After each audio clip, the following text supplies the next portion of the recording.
Hello everyone, in this video I'll be showing you a Titanstring BOW BARD build guide in Baldur's Gate 3. So the Titanstring bow gets additional damage equal to your strength modifier, which is actually quite easy to get. There's a lot of strength potions early on in the game, as well as ways to get your strength up high. So we're actually going to want to start off with one level of the fighter, because this is going to give us the heavy armor proficiency as well as all the weapon proficiencies that we want.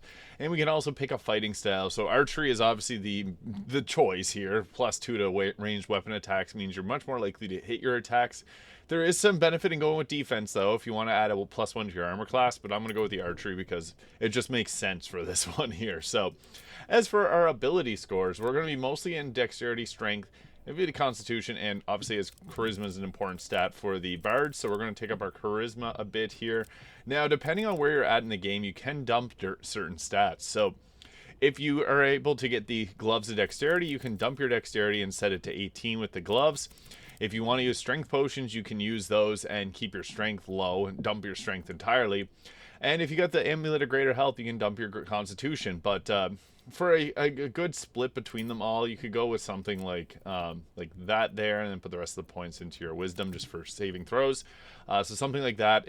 If you want to use strength potions, which is the strongest version of this build, we're going to dump our strength entirely and put the rest of the points into our dexterity and our constitution as well to a certain degree here. So something like that would work perfectly if we're going to be dumping it, but you can go with the previous stats if you're not going that route. Now, there are you can go to Auntie Ethel and buy 3 strength potions early on in the game, and you can refresh her shop just by leveling up or by having a long rest, so they're pretty easy to get. Now, at level 2, you can take action surge here, but I think it's actually best to go back in and take the bard, as this is going to give us that extra attack a little bit sooner. We also get Vicious Mockery for a cantrip, which is an amazing cantrip. I also like to have Mage Hand or Minor Illusion. Minor Illusion just allows us to group enemies together. And as for our spells, we're going to go with Healing Word. This is for picking up downed allies. Dissonant Whispers deals 3d6 of psychic damage. It can potentially frighten a creature, which is really nice. Thunder Wave for pushing creatures off of ledges. And then Long Strider for the +3 meters movement speed is really great. However, you can have someone at your camp apply this to everyone. So Tasha's Hideous Laughter is another nice choice, but we're going to go with Long Strider there. And for our skill proficiencies, I think it's good to go with Acrobatics to give us a +5 to resist being shoved, which is really nice. But you can also go with Stealth too if you want to go more Stealth Archer. Now at level 3 here, we get another choice of our spells, so you can go with the one that we didn't previously take. So Tasha's Hideous Laughter there. And at level, I guess this is level 4 total, but we get to choose our subclass. So we're going to go with the College of Swords, which allows us eventually to attack the same target 4 times, because we get our slashing flourishes here. And the slashing flourish range, it says, allows up to attack 2 targets at a time. You can actually attack the same target twice, making this extremely useful. As for the level 2 spell, I think Hold Person works really well here, because you can hold them in place, the target can't move, act, or react. And it's an enchantment spell, so the Band of the Mystic Scoundrel works as this, so we can attack 4 times and then cast this as a bonus action. And then we also get a fighting style, so you can go with dueling if you want to use a shield, or 2-weapon fighting if you want to use 2 weapons, but also you can go 2-hand crossbows. That's another option that we got there, so we're going to go 2-weapon fighting. And then at level 4 here, we get ourselves our first feat. We also get to choose a cantrip here, so Friends is nice if you're the face of the party, but I'm going to take Mage Hand there. And as for our spells, I think Invisibility is actually a really useful one. Some people do really like Cloud of Daggers, but Invisibility is huge because it can allow us to turn invisible. And it also can be cast with the Band of Mystic Scoundrel, making even more bang for our buck. Now, for our feat, I think that there's a couple great options. Sharpshooter is a huge one, so we don't get the penalty from low ground. And we can give ourselves +10 damage, but a -5 to attack rolls. So, much more likely to deal a ton of damage. Alternatively, you can go with an ability score improvement, take dexterity up higher, but I do think it's best to go with the sharpshooter, because that extra damage does make a huge difference. So we're going to go with that because +10 damage is really nice. And at level 5, we get ourselves a Font of Inspiration, so we regain all our Bardic Inspiration after a long or short rest, and our Bardic Inspiration increases to a 1d8, and we get to pick level 3 spells. I think Fear is a really great one. It's an illusion spell, so also Band of the Mystic Scoundrel approved. Makes all targets fearful. They get a disadvantage on ability checks and attack rolls, and they drop their weapon, which you can pick up, and then they're basically useless. Glyph of Warding is another nice choice, and also Plant Growth. If you put this down on the ground, it can keep enemies down if they're prone, and it can also be lit on fire for fire damage. But I'm going to go with Fear here, because that's a really nice crowd control spell that we can go with, so we're going to go that route there. At level 6, we get ourselves the extra attack, so that's huge. We also get counter charm, so allies within 9 meters have advantage on saving throws against being charmed or frightened. And then we can take our Glyph of Warding here, which is a really great spell overall. So that extra attack is a big power spike. At level 8 here, we get ourselves another boost to our spells. I actually think that greater invisibility makes a lot of sense here, so turning creature invisible, attacks against it have disadvantage and you attack with advantage. This can work really well here because we can become somewhat of a stealth archer this way. We can also go with confusion if you want to, confuse a group of enemies, so that's another choice we got there, but we're typically going to be attacking for the most part. So for our next choice of spell, plant growth, I don't really like polymorph that much, but I think confusion's nice. It's like fireball of crowd control. You can hit it on a group of enemies and make them wander around stupidly. So they only have a 1 in 10 chance of attacking normally. So 90% of the time, they're going to be running around like an idiot. We can also go with alert. +5 to initiative is actually quite massive here. I do like to go with dexterity improvement, though, because that just allows us to give a higher armor class and also to give ourselves a little bit more initiative and also some more damage and attack rolls. Now, at level 5 or level 9 bard, we get level 5 spells, with Hold Monster being the best one here. Enchantment spell, so another Band of the Mystic Scoundrel. Paralyze a creature. This can make some fights in Act 3 so much better, so I really like that one. And here at level 10 bard is where we get a big boost. We get to pick another skill, so pick which one of these that you want. Like, I wouldn't recommend athletics and acrobatics don't stack, so survival or medicine works well. Like both of those is what we pick. And for our cantrips, I mean, you could have taken friends earlier, but we'll go with that there. Now for our level 5 spell, Dominate Person can be okay, or Planar Binding. These can be somewhat useful. I also think that Dimension Door is really nice, especially in Act 3 for a certain fight.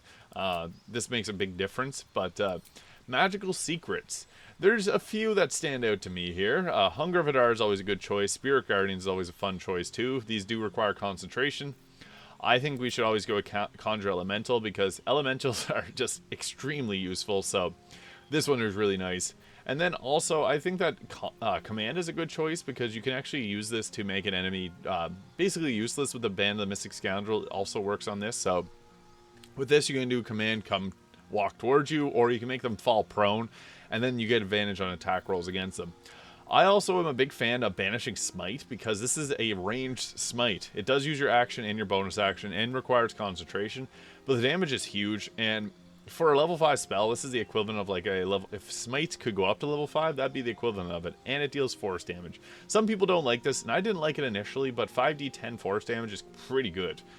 Cone of Cold is another consideration there. I'm a big fan of Cone of Cold. You guys already know, but I think that Banishing Smite is the choice here because this is a ranged smite, which is really rare. Now, you could potentially take a level 6 spell here, but I think it's actually better to go back into the fighter because Action Surge. It's great. Immediately gain an extra action to use this turn.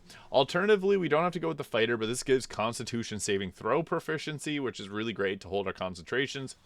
You can go with the Paladin. The Paladin's a really great choice too, but I think the fighter is a good one because Action Surge. So what this will look like in terms of our overall gear, I guess I'll just summon in our little Quasite here. But with this, we're going to be going with, I like the Mask of Soul Perception. We have a 23 armor class wearing a shield, so we could have went with dueling here if you want to go that route. This build is all about the Titanstring bow, so with that, I put on the Strength Potion to give ourselves +8 to the damage, which is really nice. It's +16 damage with a slashing flourish. The Gaunter Mail is great too. It has the Celestial Haste, and the Dead Shot's also another great longbow to give you increased critical hit chance.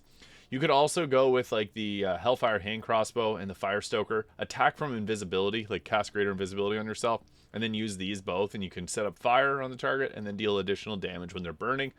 Another choice, but the Titanstring bow being the strongest option here. Mask of Soul Perception is nice for +2 to attack rolls. This means that we're more likely to hit our attacks, but you can also go with like the Baldur helmet here, which is really good. Assassin of Ball Cowl too for +2 initiative rolls. Cloak of Protection and the boots for the extra armor class. We can also add in the Ring of Protection and the Killer Sweetheart, or what I was talking about many times, a Band of the Mystic Scoundrel. So after hitting a creature with a weapon attack, illusion or enchantment spell as a bonus action, which is massive. I also like the Legacy of Master. It's giving us a +2 to attack and damage rolls, further offsetting the sharpshooter penalty with both that and the Mask of Soul Perception. There is some merit with going with the Helldust Glove, because this will give us spell save DC, which is really nice for landing our crowd control, and it deals initial 1 to 6 fire damage, but this will give us a +2 to damage rolls too, so just flat out damage. I really like the Ballast Armor for giving vulnerability to piercing damage. However, with this build, you can apply it to like your fighter and get them in close with this. This also gives a +2 to initiative, which is really nice, but with this, we have 24 armor class. If we go with the armor of agility, we have 27, and if we go with the heavy armor there, we get 26. So you can go with whatever really armor works best, but I think that the armor of agility is nice for +2 saving throws, and you don't get disadvantage of stealth checks, which is something that we can do. I also went with the Falder Luve weapon there with the Viconia's Walking Fortress. That's nice because it gives us the ability to boost our attack rolls even further. However, since we're using strength, we can also use things like the Flail of the Ages or Baldur's Giant Slayer if we really want to use a two-handed weapon. But we can also go with something like the Crimson Mischief, which when it's in our main hand, we deal additional damage, and when we attack with advantage, we get 7 additional piercing damage. But the Blade of the First Blood also has some benefit too, because if we go this route, we can put this in our main hand, and this will apply vulnerability to piercing damage when it's in our main hand. If it's in the offhand, it'll give us a +1 armor class, so there's a few decisions you got to make here, but I think that works best for what we're doing. Also, just quickly die, that's the theme.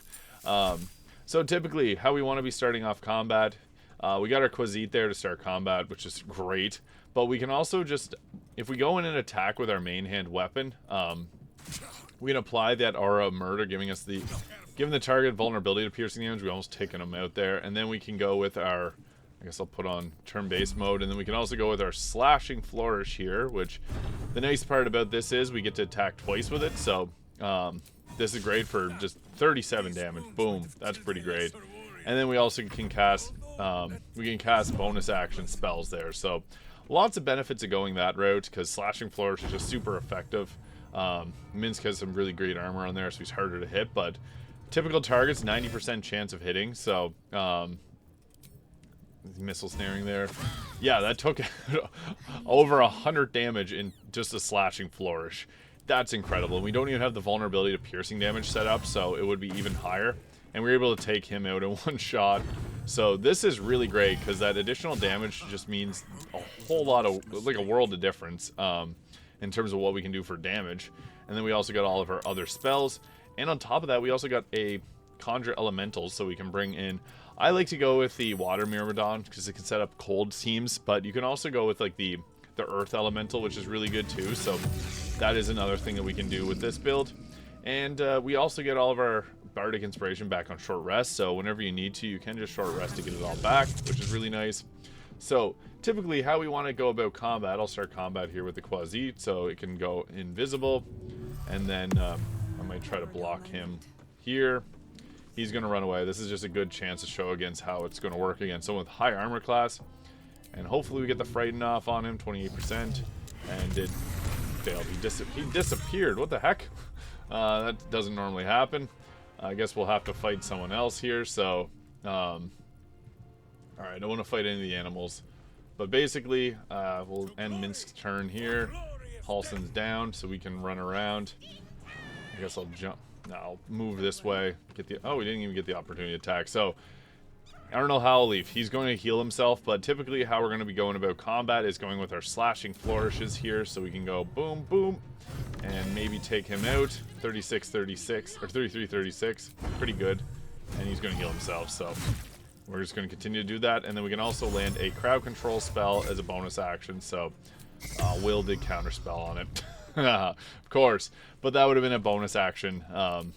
We would have been able to hold him in place, but worry not. We also got our Slashing Flourishes to be able to deal a bit of extra damage there.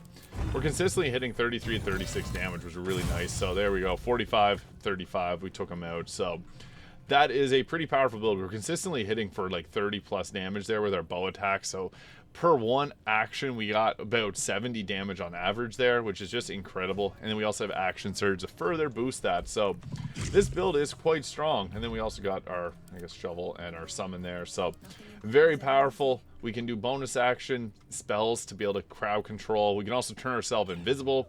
This also works well if you're the Dark Urge, because you can use the Deathstalker Mantle.